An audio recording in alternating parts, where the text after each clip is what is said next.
अब जंगल है, आपके पास घी नहीं है, समिधा नहीं है, आप कोई बात नहीं, आरण्यक विभाग कहेगा आप ध्यान में बैठ जाओ, अपने ही भीतर एक ज्ञान की अग्नि जलाओ, ज्ञान की अग्नि जलाओ, अपने भीतर ज्ञान की अग्नि जला करके मन रूपी श्रुआ ले लो और हमारे बताए अनुसार अपने भीतर जो अभी राग थोड़ा बाकी है, द्वेष बाकी है, ममता बाकी है, थोड़ी आसक्ति बाकी है, उस सबको अपने भीतर की अग्नि में ही सुहा करो।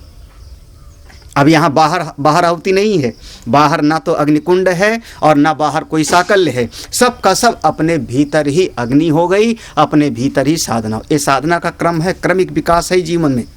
हाँ, अचानक कोई छत पे नहीं पहुंच जाएगा। एक बच्चे को पहले प्राइमरी क्लास में भेजो, तुम्हारी क्लास में सीधे आ जाओ बच्चा, जो पढ़ाते हो बच्चे को पढ़ाना शुरू कर देना अपने बच्चे को 2-2.5 साल के बाद।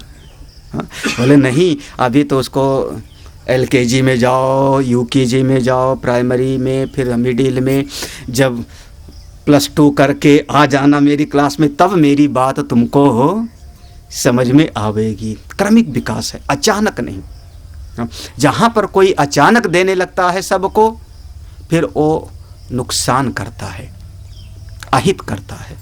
हाँ, हमारी ऋषियों की परंपरा थी कि पहले भूमि को तैयार करो, उसको नमी करो, उसको गुड़ाई करो, जो तो वो, तब उसमें बीज डालो, तब बीज डालोगे तो वो अंकुरित होगा। और पत्थर पर डाल दो ऐसे, बीज नष्ट हो जाएगा। कुछ दार्शनिक लोग ये गलती किए, बातें उपनिषद की, लेकिन जिसको सुना रहे हैं उसका मन तैयार है ही नहीं, वो उस लायक है ही नहीं, उसको समझने के लायक नहीं है, उसकी मनोभूमि तैयार नहीं। बात बिल्कुल सही हो, लेकिन अनुचित देश में, अनुचित काल में अगर कही जाती है तो वो निरर्थक हो जाती, बल्कि फिर उसको मिसयूज लोग करते हैं। बात भले अच्छी हो, इसलिए हमारे ऋषियों ने कहा धीरे धीरे क्रमिक विकास, पहले ब्रह्मचर्य में, फिर गृहस्थ में, फिर वानप्रस्थ में, और अब धीरे धीरे इतना अंतर्मुखी रहते रहते, क्योंकि भीतर आहुति देनी है तो अंतर्मुखी तो होना पड़ेगा। अंतर्मुखी रहते रहते रहते रहते सारी वासनाएं नष्ट हो गई, सब खत्म हो गई। अब क्या करूं? तब ऋषि ने कहा अब तुम बिल्कुल तैयार हो गए, अब उपनिषद का ज्ञान प्राप्त करो, अब तुम संन्यास ले लो। और संन्यास लेकर के वेद भगवान का चौथा विभाग आ गया, जिसका नाम है उपनिषद। अब तुम उपनिषद का श्रवण करो।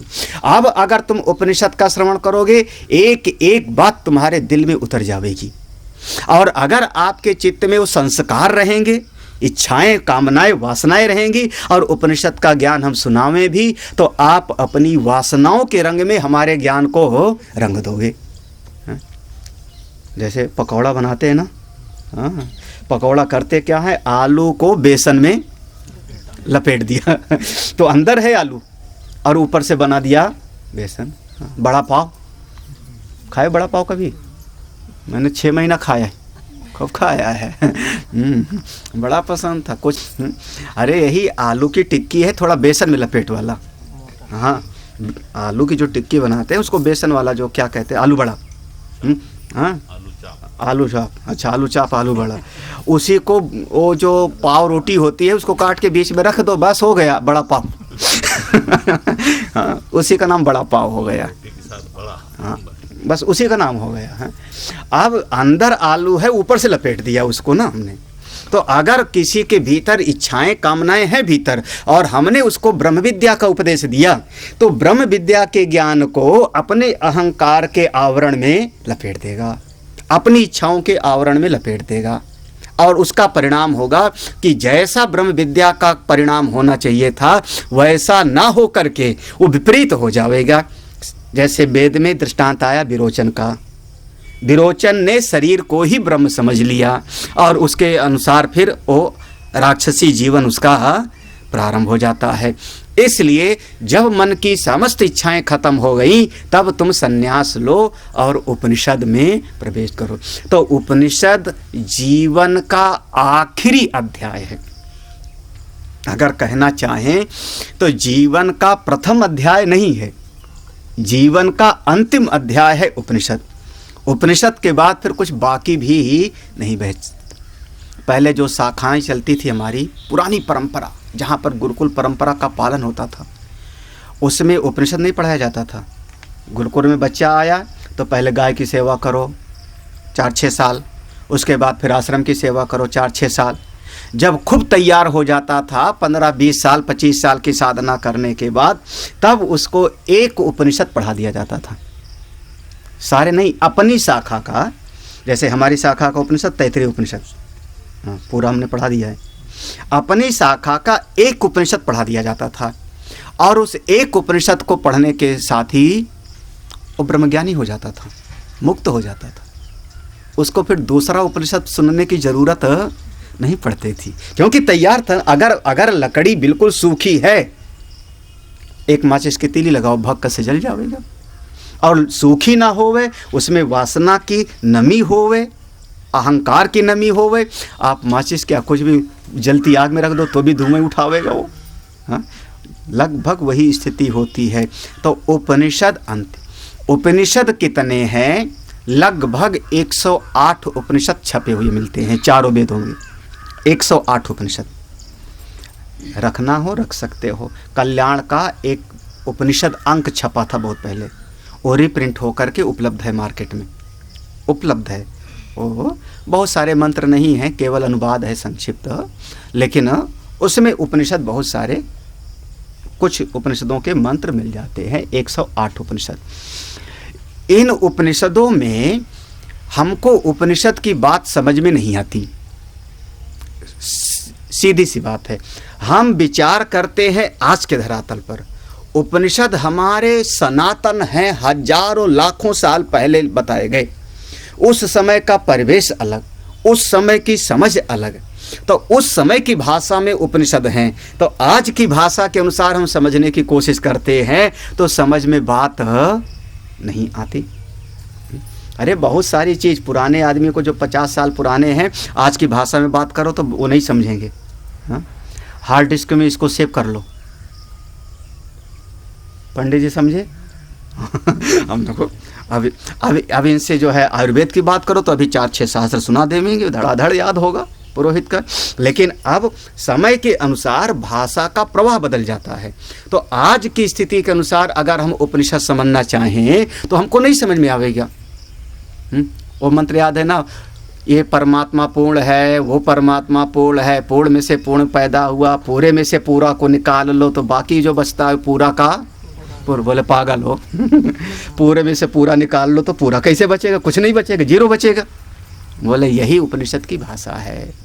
तो अब नहीं समझ में आता तो सभी ऋषियों ने कोशिश किया कि उपनिषद पर हम व्याख्या करके उपनिषद के भाव को साधकों के सामने स्पष्ट करें। तो लगभग सभी आचार्यों ने, श्रीमद् रामानुजाचार्य, मध्वाचार्य जी, वल्लभाचार्य जी, निम्बार्काचार्य जी, भगवान जगत गुरु शंकराचार्य जी, लगभग 6 आचार्यों ने उपनिषद पर भाष्य किया। और भगवान जगत गुरु शंकराचार्य जी ने इन 10 उपनिषदों पर भाष्य किया, और 10 उपनिषद पर भाष्य करके, टीका करके एक एक मंत्र को हमको समझाया कि इसका अर्थ क्या है।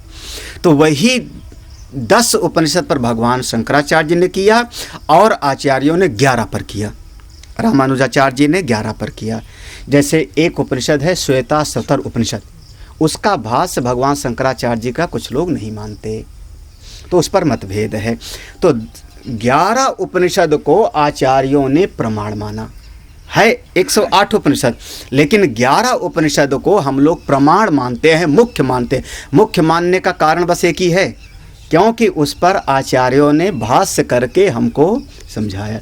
और उपनिषद पर भाष्य नहीं है तो उसकी भाषा हमको समझ में नहीं आती ठीक। अपने हिसाब से समझेंगे, कभी गलत भी समझ सकते हैं, उल्टा भी समझ सकते हैं।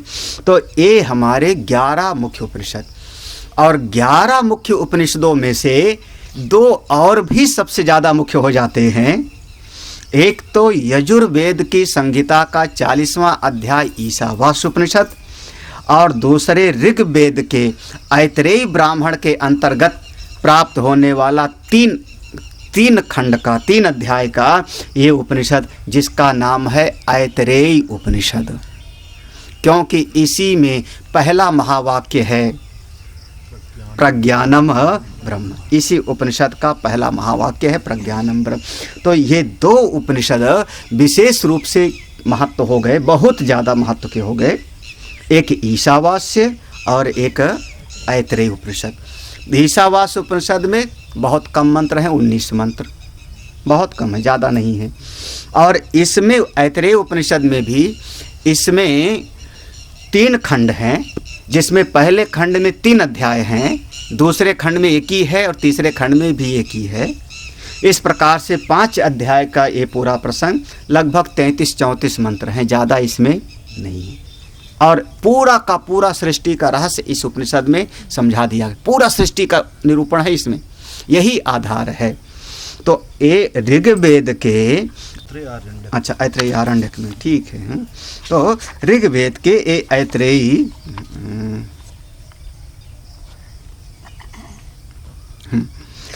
अच्छा, इसमें 18 अध्याय, ऐतरेय आरण्यक में 18 अध्याय। वैसे ऋग्वेद में देखो 2 ब्राह्मण है ऋग्वेद के, एक का नाम है ऐतरेय ब्राह्मण और दूसरे का नाम है कौशिकी ब्राह्मण, 2 ब्राह्मण हैं। और इसका जो ऐतरेय आरण्यक है 18 अध्याय में है। तो इसमें से हाँ, ऐतरेय आरण्यक के ब्राह्मण नहीं, आरण्यक के अंतर्गत ये 4, 5वां और 6ठा 3 अध्याय का नाम हो गया ऐतरेय उपनिषद।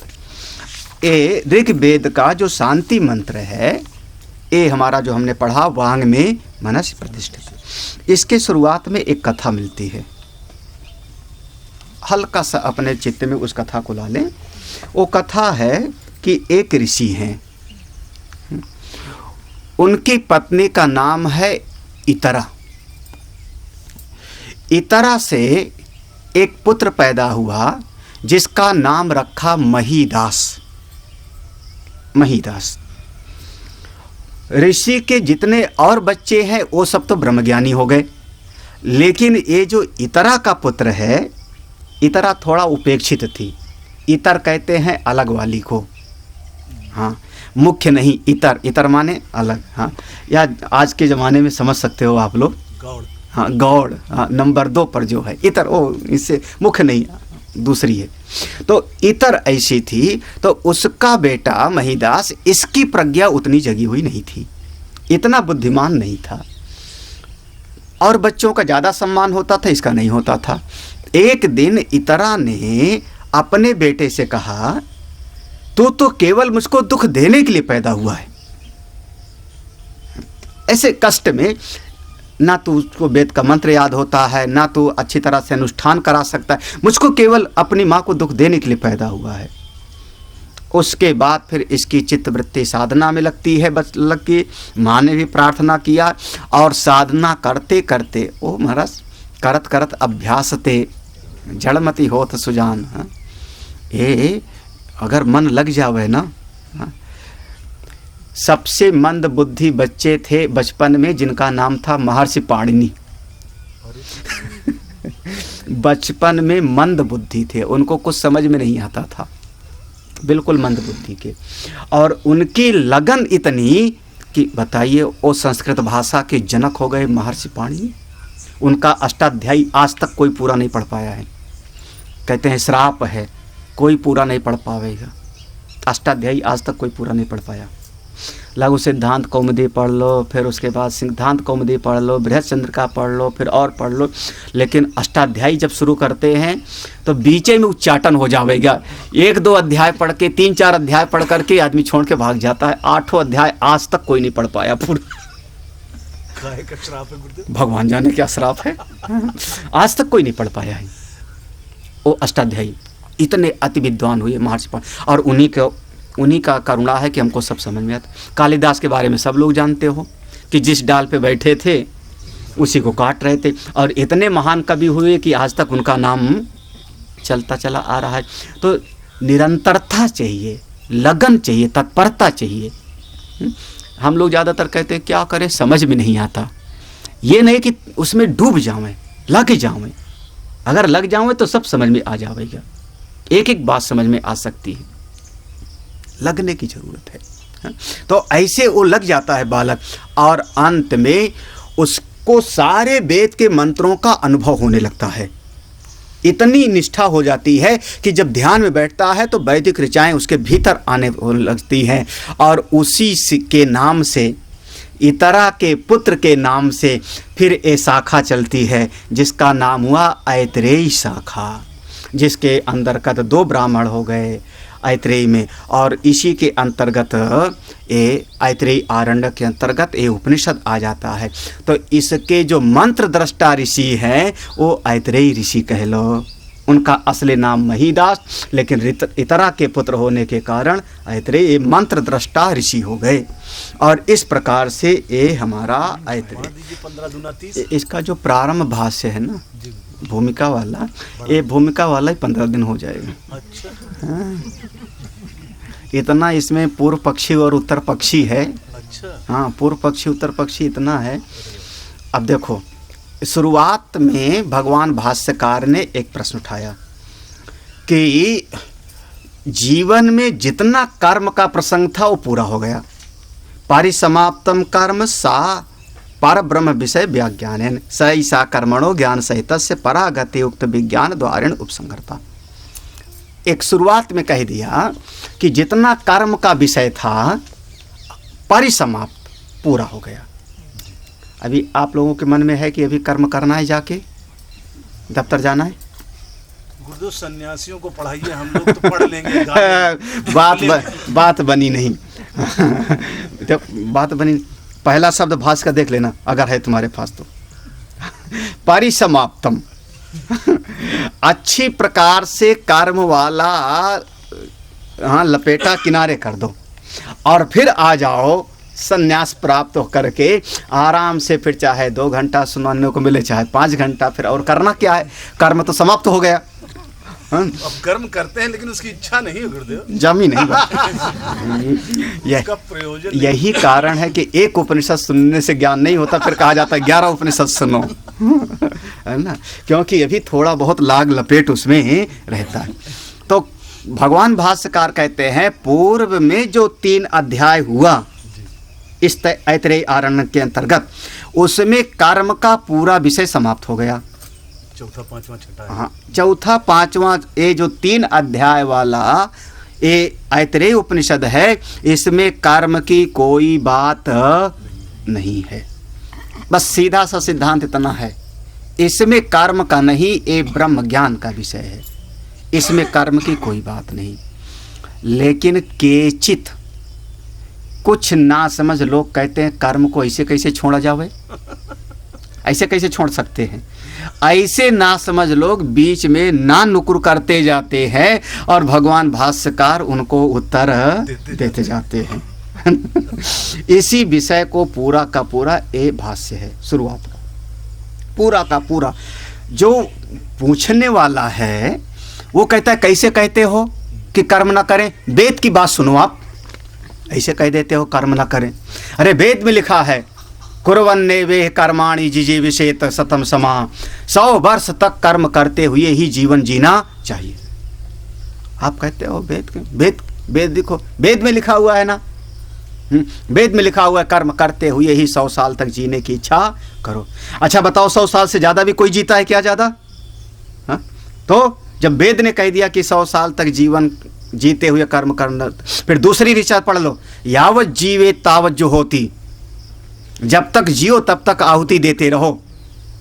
जब वेद भगवान ने कहा और मनुष्य की औसत आयु 100 वर्ष की है, औसत आयु 100 वर्ष की है, और वेद ने कहा कि 100 वर्ष तक कर्म करते हुए ही जीने की इच्छा करो, इसका मतलब जीवन पर्यंत कर्म करते रहना चाहिए। ये परिसमाप्तम कहाँ से कह दिया तुमने? हाँ, देखो ऐसे ऐसे प्रश्न हैं। तो भगवान भाष्यकार ने कहा हाँ, कहा तो है, लेकिन वेद भगवान में ये भी लिखा है कि कर्म करते करते जब वैराग्य प्राप्त हो जाए आपके भीतर, क्योंकि बचपन से हमने बहुत सारे कर्मों को किया और उन कर्मों को छोड़ के आगे बढ़ गए, हाँ भाई, जैसे पहली क्लास में पढ़े और 1 साल के बाद उस क्लास को छोड़ के दूसरे कमरे में चले गए, तो ऐसे जीवन में बहुत सारे कर्म को हमने किया और कर्म को छोड़ के आगे चले गए। तो ऐसे ही संसार के कर्म को भी एक समय पर छोड़ के चले जाना चाहिए। ये भी वेद में लिखा है। क्या लिखा है? उन्होंने कहा व्युत्थाय भैक्षचर्याम चरंती, जब जग जाओ उसी समय उठ करके चल पड़ो और भिक्षा मांगते हुए जीवन जियो और आत्मज्ञान में निष्ठ हो जाओ। ये भी तो वेद में लिखा हुआ है। तो वेद की ये जो ऋचा है वो पहली वाली ऋचा को काट देती है। इसलिए वेद भगवान कहते हैं कि कर्म पहले करो, कर्म से मन शुद्ध हो जाए और उसके बाद मन शुद्ध हो जाए तो ज्ञान में प्रवेश करो। लेकिन जब ज्ञान में प्रवेश करो तो कर्म वाला झंझट लेके मत आओ। अब इसमें अब इसी बात पर पूरा का पूरा ये सब का है। पहले तो श्रुति प्रमाण से है, श्रुति के माध्यम से, फिर उसमें युक्ति दिया। अब युक्ति समझो, कर्म करने वाले ने अपनी युक्ति दिया। भगवान भाष्यकार कहते हैं जितना प्राणी कर्म करेगा, जीव जो भी कर्म करेगा, कर्म के मूल में प्रयोजन होता है। हाँ, कर्म के मूल में कोई न कोई प्रयोजन होता है। अब ये पूरे के पूरे संबंध भाष्य का मैं समरी कर रहा हूँ, पढ़ाऊंगा नहीं एक एक लाइन पूरे संबंध भाष्य का। कर्म के मूल में एक प्रयोजन होता है। क्या प्रयोजन होता है?